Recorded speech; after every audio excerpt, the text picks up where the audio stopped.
By now, we know how to do the curl of a vector. So remember, if we have two vectors P and Q, the curl is what we just did, where we have the components of each vector is I, J, K, and then the components Px, Pj, Pk, and Qx, Qj, Qk. That's the curl. That's another property called the scalar product. And this is very useful in statics and in other fields because the scalar product will let us know the relationship between two vectors that need to be scaled. For instance, there are many scalar quantities. Okay, so for instance, temperature, the temperature of a point is a scalar quantity because you can define temperature in x, y, and z. That is only one value. The temperature that you measure with a thermocouple with a thermometer, say it's 100 Fahrenheit. If you move the thermocouple around or the temperature sensor, the thermometer, you can measure at, if you have a space and you measure temperature here, could be 100. If you measure here, could be 101. If you measure in the middle, could be 99 Fahrenheit. If you measure at the edge, could be 80. And then the average temperature, the mean temperature, could be 95. And that's what we report. So temperature is scalar. Force is a vector because you have the force magnitude and the component and the direction. And that's where we learn statics and dynamics because we know the force has a magnitude and a direction in x and y and z, or I, j, k for the unit vectors. Okay, so scalar product is very useful for scalar quantities or to multiply a constant times a vector. And the properties are when you have two vectors, p and q, and you apply the scalar product, you're finding the angle between those two. You're basically, multiplying two vectors that have an angle theta. So p dot q, that's how you read this, p dot q, or scalar product of p and q, is equal to p and q, the components of p and q times the cosine of those two vectors. A lot of times you don't know the cosine, so you do the component by component multiplication. And the properties are p dot q is the same thing as q dot p, and p dot two vectors q1 and q2 is the same as if you distribute them. But you cannot do the association rule. P dot q is not defined as p dot q dot s equals to p dot s dot q. That's not defined.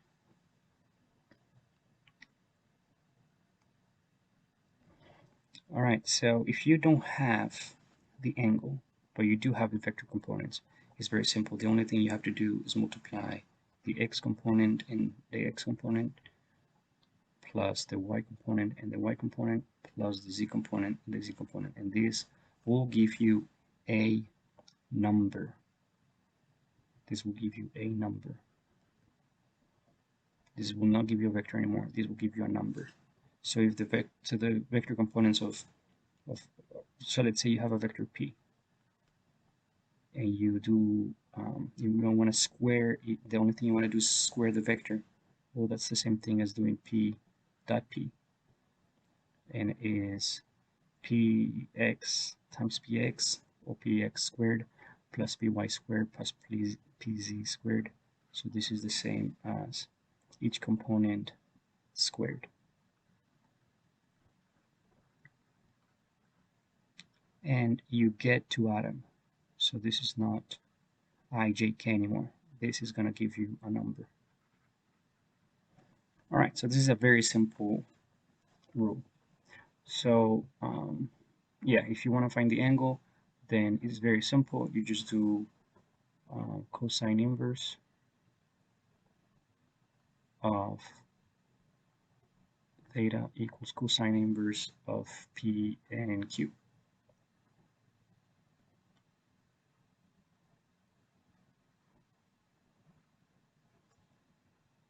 Okay.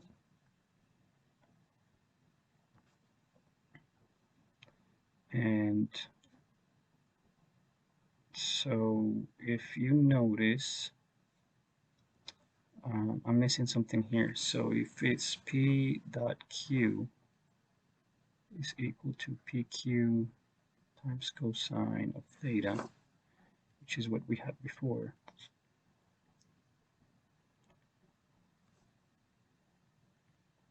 Correct. So in that case, cosine of the angle theta, it should be just a dot here,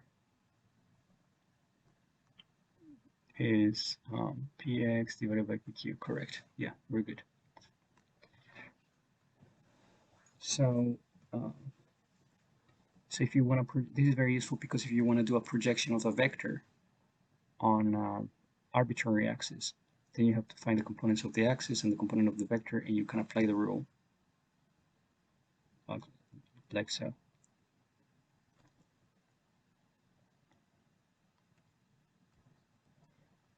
And you can use the unit vector to do, which this is what we've been doing actually. What we've been doing with a force times the unit vector in I, j, and k. That is the dot product of a scalar number of a quantity and a vector. But in this case, since we only have a number, this remains a vector. When you have a vector times a vector, it turns into a number with a dot product, but a number into a vector keeps a vector. So this is not going to turn into a number. Make sure you don't get confused.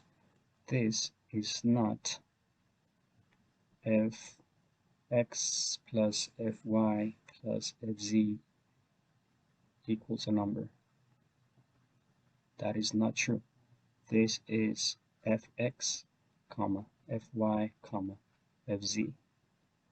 And actually later you can do a curl with this force, which is what we usually do.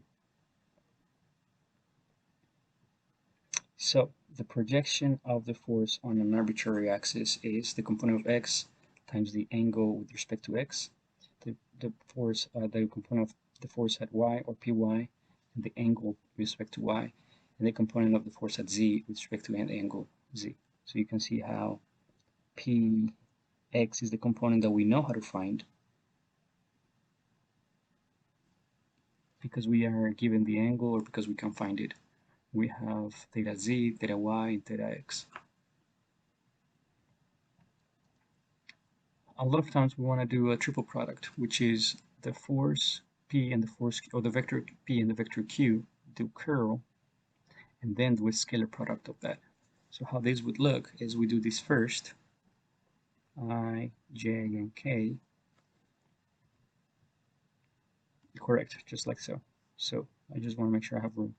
I, j, k, the components of p, x, py, pz, q, x, qy, qz, and at the end that will give you, as you know, cancel that, py times qz minus pz times qy in I, plus, minus, I'm sorry, cancel, px times qz minus pz times qx plus, and this is in j, cancel px, whoops, px times px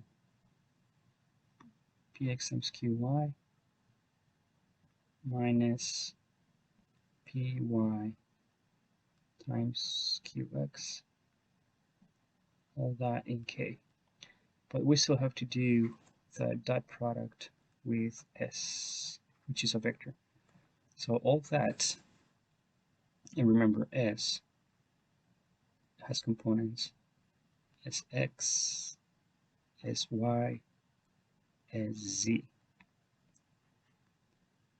in I, j, and k. So we have to do this dot product, this whole thing. And what that means is that I'm running out of space, but let's just do the first component. So s dot the curl of p q is sx times everything that is I. So p y q z minus p z q y. So this is I and goes to sx plus, and now this turns into a number which we add to sy and all this term. Okay. Px, qz, pz, qx. So we remove the I because now we can add them. Plus, and this was minus, so be careful. So we do sy times minus all that quantity. Sy times minus all this. We have to take all this part. Plus the last one, which is sz times positive px qy minus py qx. All this will give you a single number. Well, actually, this is much more organized. So just look at this. This is how you would get that same result. And we get to use that because a lot of times we want to have the moment across an axis, not just a point, but an axis. So if you have a three-dimensional beam, it's just not a 2D beam, but you have a three-dimensional beam, like so. And you want to know the force across this axis, the moment across this axis. This is how we would be able to do it, this concept. What we have to do is first compute our regular distance times force, and then do the scalar product of the moment, that product, the unit vector. So notice that we have a random force in space, any force, and we find the axis, the distance to the axis where we want to do the moment. Before we were doing the moment around a point. That point had I, j, k coordinates. Now we're going to do an axis. Okay, so we find the and notice that the axis is OL. Not the axis is not M, or it's not the moment. The axis is this guy. The axis is this. But remember that since it's perpendicular, what we find out is that the moment is going to be perpendicular to that axis. So the moment applied around an axis OL is perpendicular, as you can see. And the way you do that is the unit vector of the axis dot product, the curl of the distance in the vector, which is this operation right here. So it's a little lengthy, but not difficult. It's just a lot of concentration to make sure you get it correctly. And at the end, you're gonna get that product of a vector and a vector, which will give you a number. Okay, so this will be a number. So this is a good example. So we have a force at point A, and we want to do moment across the arbitrary axis that we have right here, BL. So the moment across BL, first of all, we have to know the unit vector of the axis. And the unit vector of the axis will be by doing RBO vector divided by magnitude RBO. So first we have to find this point, and that will give us the unit vector. Then we have to know the distance from the force to the point from to the axis, and this is RAB. And then we can compute the moment. So unit vector times the moment of around B, and that moment is R times or R cross or R curl the force. So at the end, this is what you have to compute. This will give you the moment with respect to the axis BL. Okay, so this is a problem in terms of distance A. So a cube with distance A everywhere. Each side is distance A. They're asking us, there's a force applied from F to C. So there's like sliding the force across this face. Okay, determine the moment of P about A, about AB. So about this point A. What is this force doing with respect to the point A? That force with respect to the axis AB. That force with respect to the diagonal AG. And determine the perpendicular between the distance between AG and AF. So what's the distance between AG and AF? And that distance is linear, so they're perpendicular. So about A. Well, the first thing we have to do is find the distance of this R vector from A to the force, from A to F. So RAF is equal to, let's try to do it here, even though we have some help right here. So the head minus the tail. So in X, the head is A units in I, comma 0 units in J, comma, sorry, this is not 0, this is, yeah, is vertical, so when you go I and J, Y is vertical, Y is 0, correct. This is correct. 0 units in J or Y, and in Z is A units in Z. Okay, so R is A units in I, A units in K. Perfect. So we have to find the moment P. So moment A, the moment A with respect to point A is R times cross P. So we do R cross P.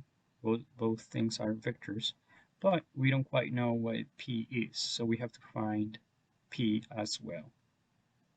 So remember that P is basically the force P times the unit vector of P, which is lambda. So lambda P is equal to head minus tail.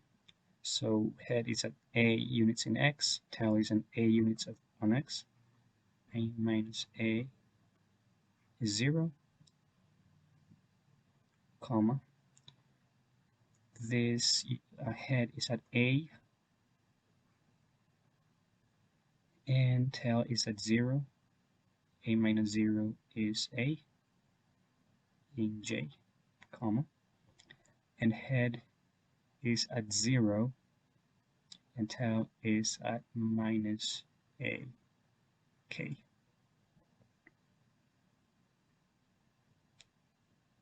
Okay, so lambda is equal to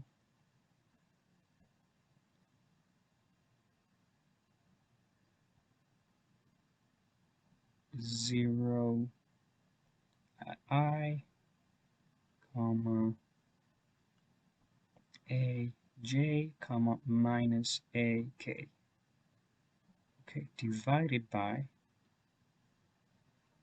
the magnitude, because remember lambda equals r divided by the magnitude of r. And that magnitude is 0 squared plus a squared plus minus a squared. And this thing is equal to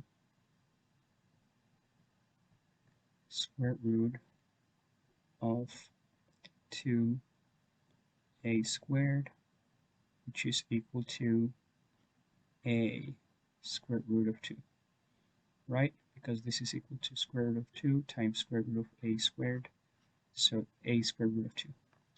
Therefore, lambda is equal to aj over square root of 2.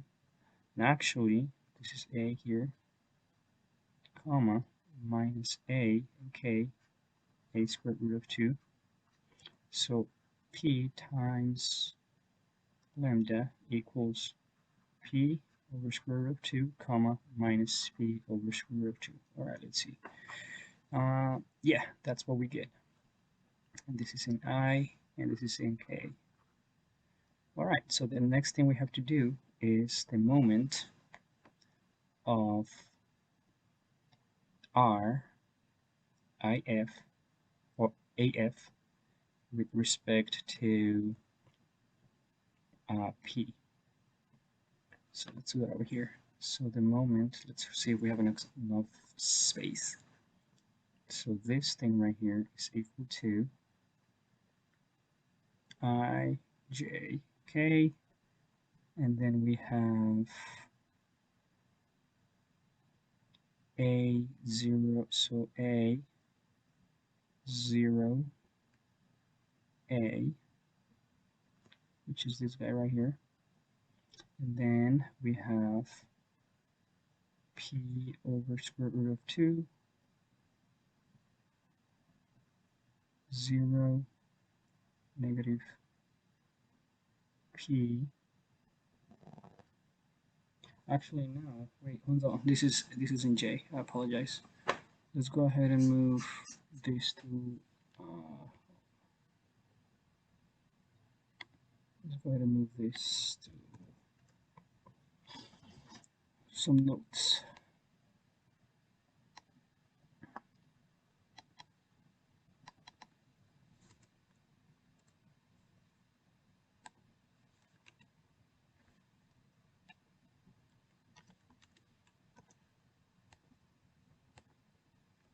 Okay, so let's do that again.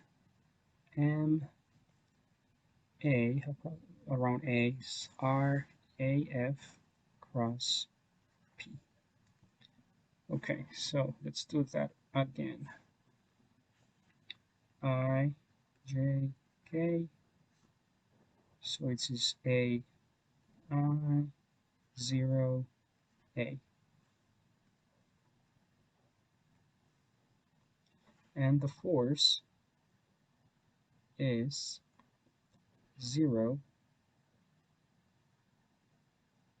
p square root of 2 negative p square root of 2.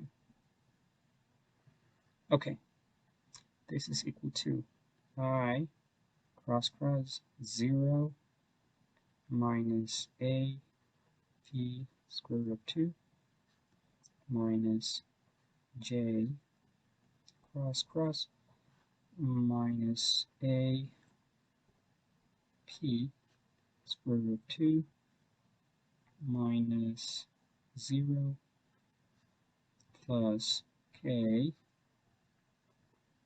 cross a p square root of 2.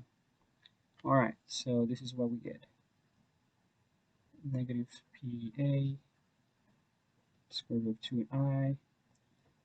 Negative is plus, so pa square root of 2 j comma pa square root of 2k. Let's see what we get here.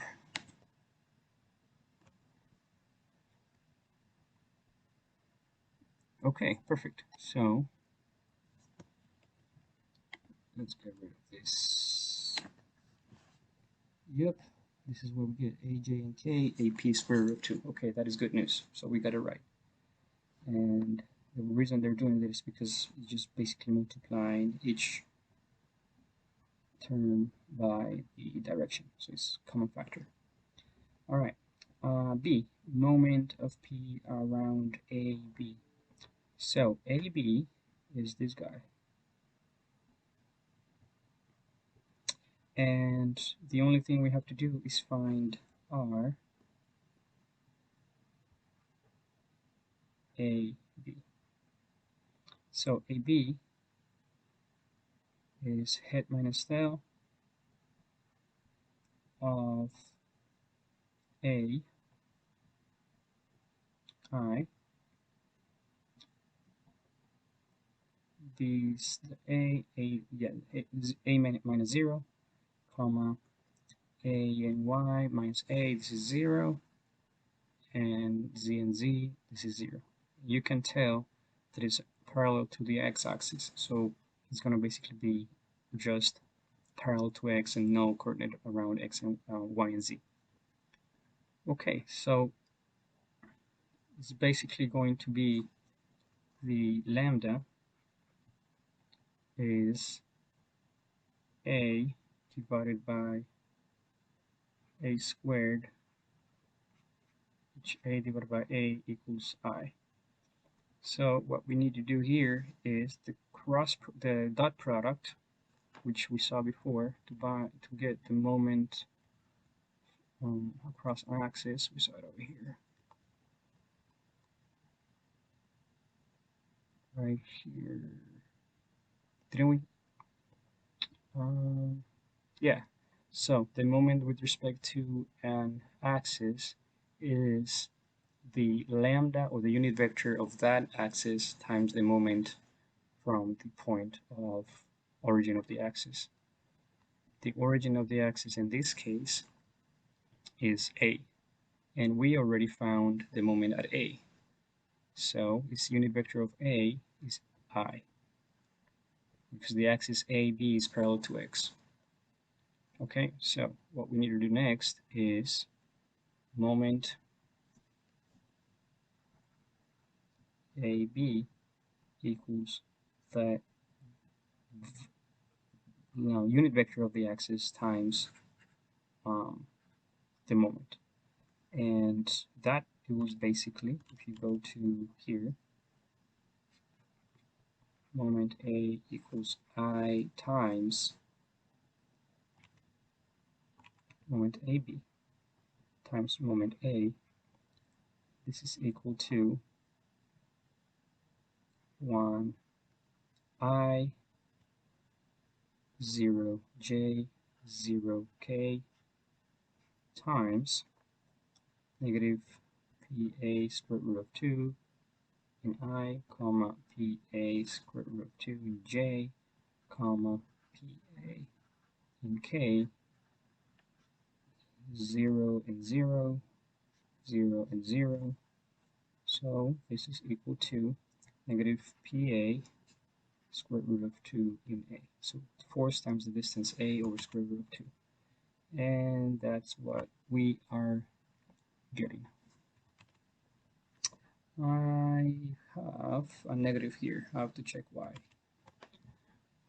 They don't have the negative for some reason. They're saying that is positive I. And that is because A, where did I get this negative I from? I have positive here, and I have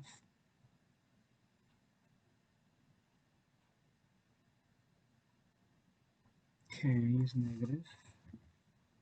Oh, wait a second. So this one is 0. Yeah, this one is positive. Yes, this one is positive because A times P. So I don't know why I did negative. I apologize. Okay, so we have moment across P. right, so next one is find the moment of P about A. Well, no, we did that. We're in C now. Moment P across diagonal AG. Well, so now we have to find the diagonal AG. So the diagonal AG is RAG equals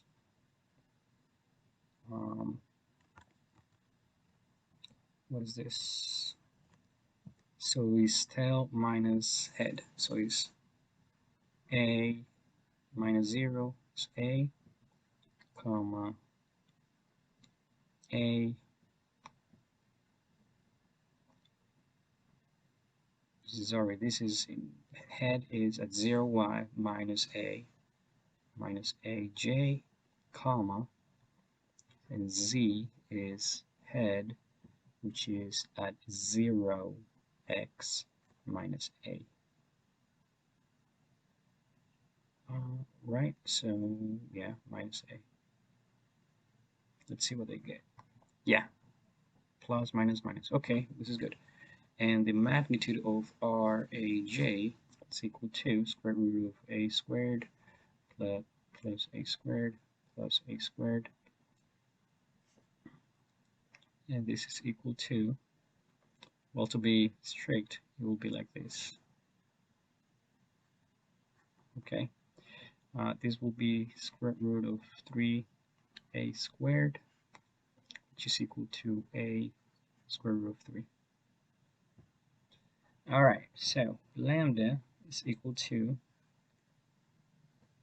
A divided by, so it's 1 divided by square root of 3 in I, comma, 1 minus 1 divided by square root of 3 in J, comma, minus 1 divided by square root of 3 in K. Right, because we have A, negative A, negative A. This is A square root of 3. So A divided by A square root of 3, A and A cancel out. So it's 1 over square root of 3. This one is minus A, so they cancel out, it's just minus 1, etc. So this is the unit vector. What we have to do to find the moment across AG is the same as this, AB, except for AB was very simple. It was just one component. Here we have 3 components. So we just do the dot product of that. So let's go here and do this, because I know I won't have enough space. And this is the moment at AG. It's equal to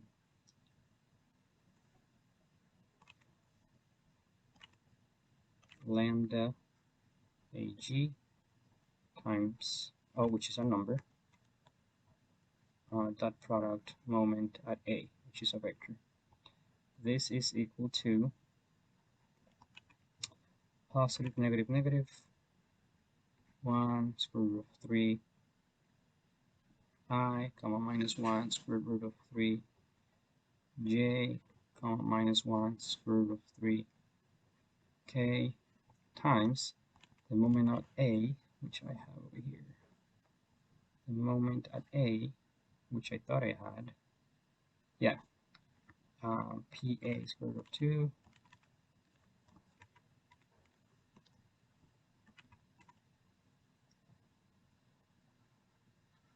PA square root of 2 I, comma, PA square root of 2 J, comma, PA square root of 2 K. So this is going to be equal to that one, and this one is PA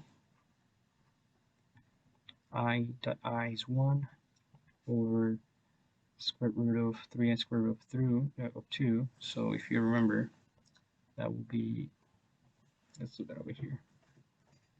Square root of 3 times square root of 2 is equal to square root of 6. Why? Because it's, please review this if you don't know, if you don't remember. So this is the same as 3 1/2 and 2 1/2. Same exponents, keep the same exponent, multiply the base. 3 times 2 is 6, same exponent is 1/2 square root of 6. So this is square root of 6 plus that one, and that one, this one, and this one. It's minus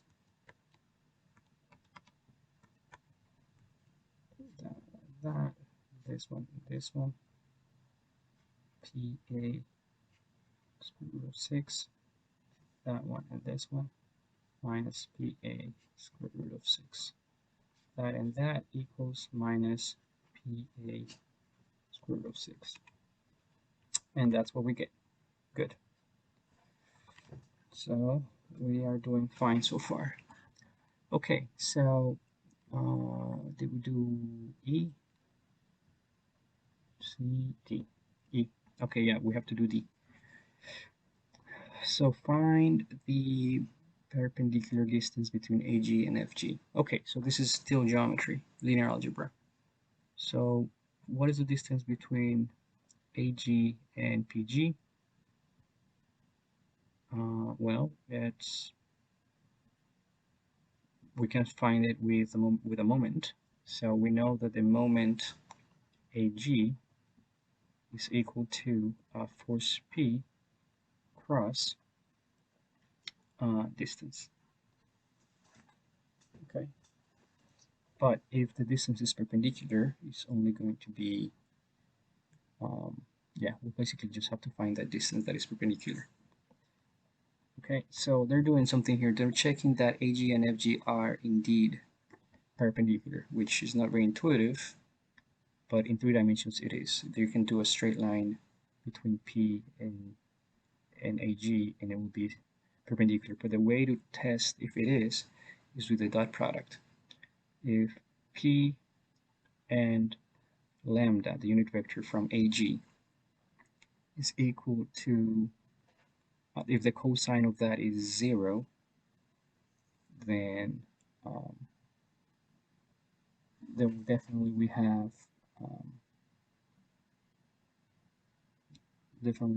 a perpendicular line.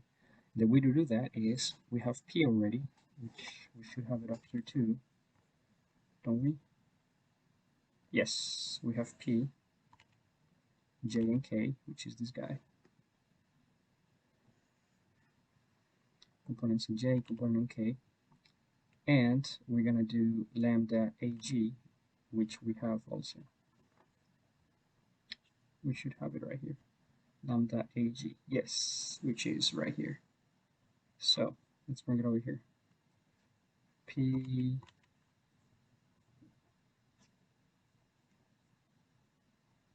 equals, so basically this is multiplication between P divided by square root of 2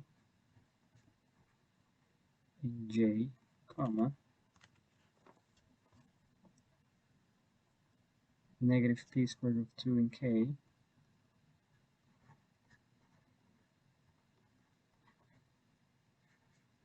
times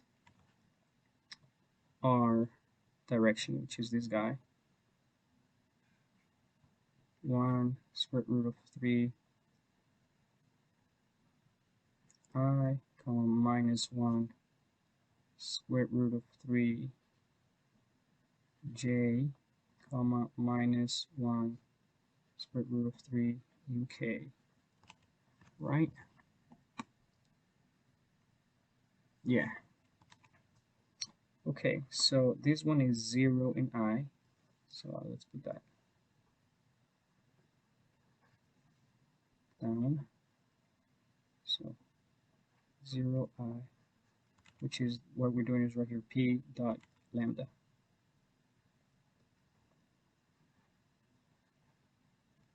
And which lambda is that? AG. 0 plus or minus in this case because this has a minus. P square root of 6 plus, because minus and minus, P square root of 6 equals 0. And the cosine of theta, which theta gives you 0, is 90. Cosine of 90 equals 0. Therefore, that angle between those two vectors is indeed, that distance is perpendicular, or that yeah, that angle is perpendicular. Therefore, we can apply this equation because the distance is perpendicular. And we already have the magnitude of the moment across AG, which we found up here, is this guy.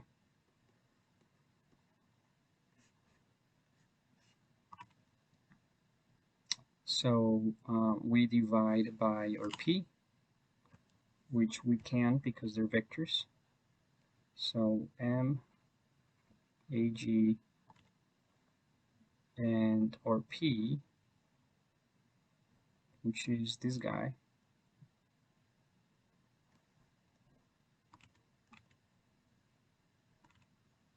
M, AG, and let's bring P. So first of all, let's make sure we have MAG here handy. Right there.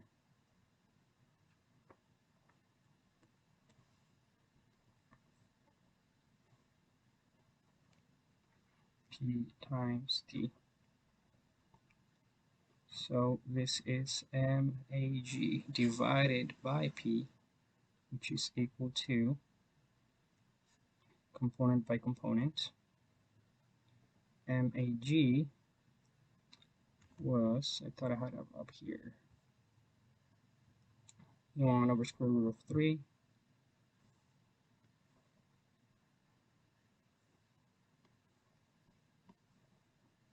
1 over square root of 3, and P is, well, that cannot be, we cannot do that because P is 0 and I.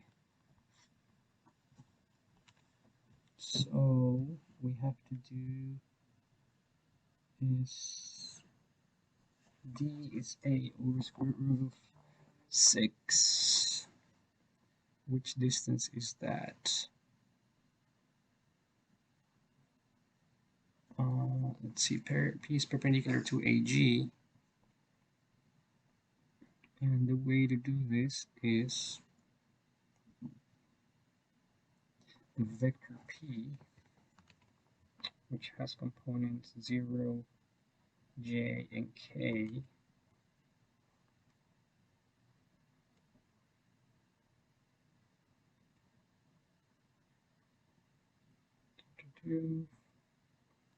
So we have to do P times distance, and P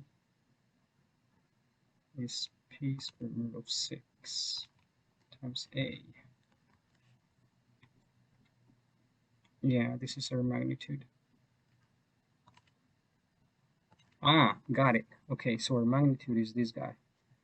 It's not the whole vector. Remember that we did a dot product. Okay, so I apologize. So this is MAG divided by P. And I noticed because you cannot use the vector, hence you would have a division by 0, which is not something that you can do.